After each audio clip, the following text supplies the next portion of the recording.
ദൈവ തിരുനാമത്തിന് മഹത്വം ഉണ്ടാകട്ടെ. ഇന്നത്തെ ദൈവവചന ചിന്തയ്ക്കായി 2 തിമോത്തിയോസ് എഴുതിയ ലേഖനം 2-ാം അധ്യായം 19-ാമത്തെ വാക്യം.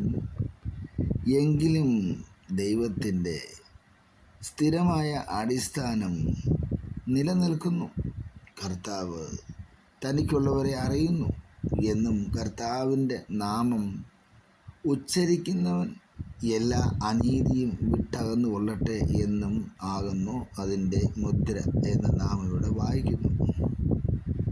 ഇതിൻ്റെ സാരാംശം ദൈവം എന്നെ അറിയുന്നു എന്നതാകും.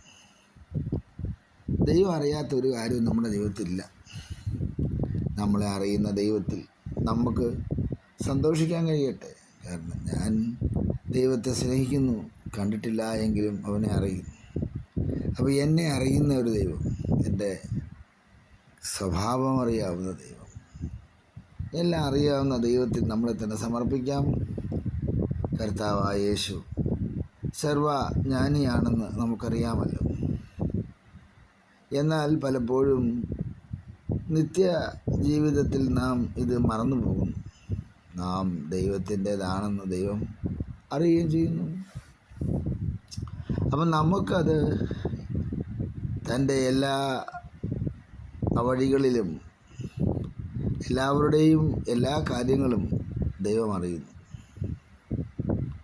നാം നമ്മുടെ ചിന്തകളെയും പ്രവൃത്തികളെയും അവനിൽ നിന്നും മറയ്ക്കുവാൻ ശ്രമിച്ചാലും കർത്താവ് അറിയുന്നു. ദൈവം അയക്കുന്ന പരിശോധനകളുടെ അധ്യായത്തിൽ അതിൻ്റെ മധ്യത്തിൽ ദൈവം നമ്മെ ആശ്വസിപ്പിക്കുന്നു. എങ്കിലും ഇത് നമ്മുടെ ജീവിതത്തിൽ വേണ്ട തിരുത്തലുകൾ വരുത്തുവാൻ നിർബന്ധിക്കുന്നു. അപ്പോൾ ദൈവത്തിൻ്റെ സന്നദ്ധി ഒരു തിരുത്തൽ നമുക്ക് ആവശ്യമാണ്. ജീവിതം എന്ന് പറയുന്നത് തിരുത്തി ജീവിക്കുക എന്നതാണല്ലോ. നമുക്ക് എത്രമാത്രം പരീക്ഷകളെ സഹിക്കുവാൻ സാധിക്കുമെന്നും നാം ജീവിതത്തിൻ്റെ ഏത് ഭാഗത്താണ് വളരേണ്ടതെന്നും ദൈവം അറിയുന്നു. ഓരോ ഭാഗത്തും ദൈവം പഠിച്ചുകൊണ്ടിരിക്കുക.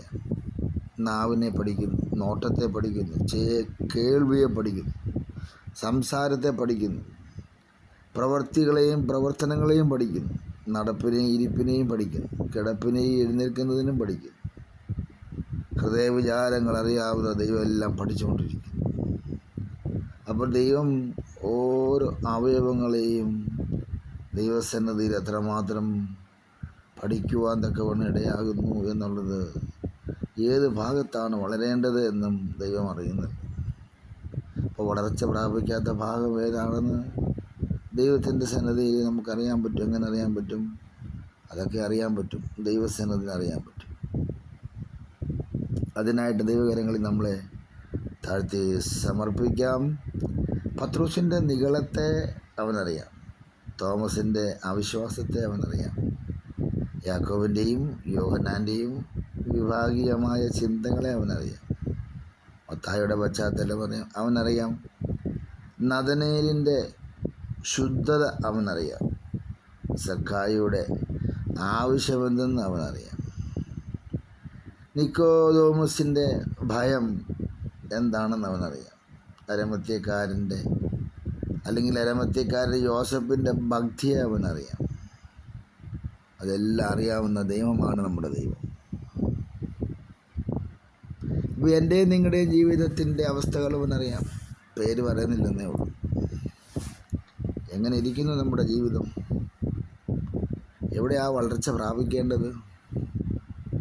ആ ഭാഗം ദൈവത്തിൻ്റെ സന്നിധി സമർപ്പിച്ചുകൊണ്ട് നമുക്കും പ്രാർത്ഥിക്കാം. ദൈവത്തിന് അറിയാം. ഇപ്പോൾ നമ്മുടെ നാവിൻ്റെ അവസ്ഥ ദൈവത്തിൻ്റെ, വായുടെ അവസ്ഥ അറിയാം.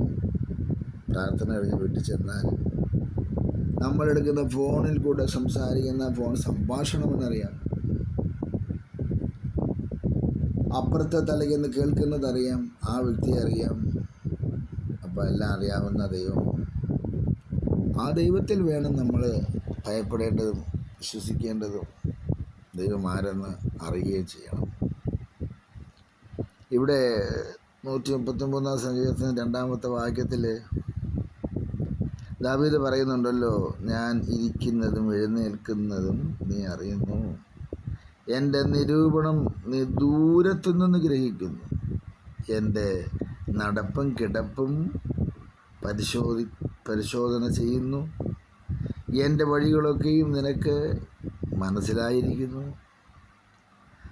അപ്പോൾ നാം അമ്മയുടെ ഉദരത്തിൽ ഉരുവാകുന്നതിന് മുമ്പേ നമ്മുടെ വ്യക്തിത്വത്തെക്കുറിച്ചും നമ്മുടെ DNA കുറിച്ചും അവനറിയാം. കർത്താവിനറിയാവുന്നതെല്ലാം. അപ്പോൾ കർത്താവ് അറിയാമെങ്കിൽ അവൻ്റെ പരിപാടി അനുസരിച്ചാണ് നമ്മുടെ മാതാപിതാക്കളിൽ നിന്നും നമ്മുടെ വ്യക്തിത്വത്തെ ഉരുവാക്കിയിട്ടുള്ളത്. ഞാൻ വേറൊരു ആളെ പോലെയല്ല, ഞാൻ ദൈവത്തിൻ്റെ പൈതലാണ്. നമ്മെ ഏറ്റവും കൂടുതൽ നന്നായി അറിയാവുന്ന കർത്താവ് ഉള്ളപ്പോൾ നാം എന്തിനെ ഭയപ്പെടണം? അതൊരു നല്ല ആലോചനയല്ലേ? നല്ല ചിന്തയല്ലേ? അതെ. മനപ്രയാസപ്പെടണം,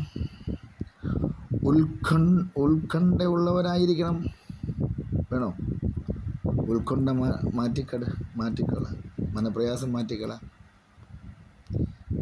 സത്യത്തിൽ നിങ്ങളുടെ ഹൃദയത്തെ അതെ ദൈവസന്നിധിയിൽ ഒന്ന് അമക്കി തുടയ്ക്കും.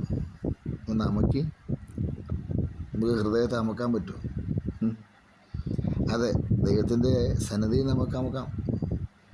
നീ ഒന്ന് ശാന്തമായിരിക്കും, എൻ മനമേ നീ മൗനമായിരിക്കും, ദൈവം നിനക്ക് വലിയവ ചെയ്യും.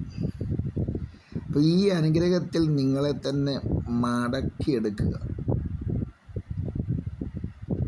ദൈവസന്നിധിയിൽ നിങ്ങളുടെ ഇച്ഛാഗതിയെ ഇതിൽ ഒന്ന് കഴുകിയെടുക്കുക.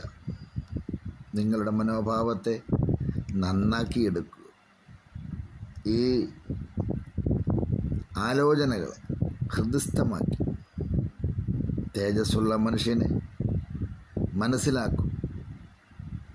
അവൻ എന്നെ അറിയുന്നതുകൊണ്ട് എൻ്റെ സമാധാനം ദൈവസന്നിധിയിൽ അനുഗ്രഹമായി, ആഘോഷമായി, വിശ്രമമായി സന്തോഷകരമാക്കുന്ന ഈ ആലോചന എൻ്റെ ജീവിതത്തെ അനുഗ്രഹമാക്കി തന്ന ദൈവത്തിന് നന്ദി. എന്നെ അറിയുന്ന ദൈവമേ, നിൻ്റെ സന്നിധി എന്നെ സമർപ്പിക്കുന്നു. കണ്ണുകളെ അടയ്ക്കാം. പിതാവേ, നിനക്ക് എന്നെ മറ്റാരേക്കാൾ നന്നായി അറിയാം. നിന്നിൽ നിന്ന് എൻ്റെ ചിന്തകളെയും ജീവിതത്തെയും മറയ്ക്കാൻ ശ്രമിച്ചതിന് ക്ഷമിക്കണമേ. നിൻ്റെ മുമ്പിൽ ഞാൻ തുറന്നിരിക്കുന്നു. ഞാൻ ഓരോ ദിവസവും എൻ്റെ ജീവിതത്തെ പുതുതായി സമർപ്പിക്കുന്നു. എൻ്റെ സമർപ്പണം അങ്ങ് സ്വീകരിച്ച് എന്നെ സഹായിക്കണം. നാമത്തെ മഹത്വപ്പെടുത്തണം. പ്രാർത്ഥന കേട്ട് ഞങ്ങളെ അനുഗ്രഹിക്കണം. യേശു ക്രിസ്തുവിൻ നാമത്തിൽ തന്നെ. ആമേൻ.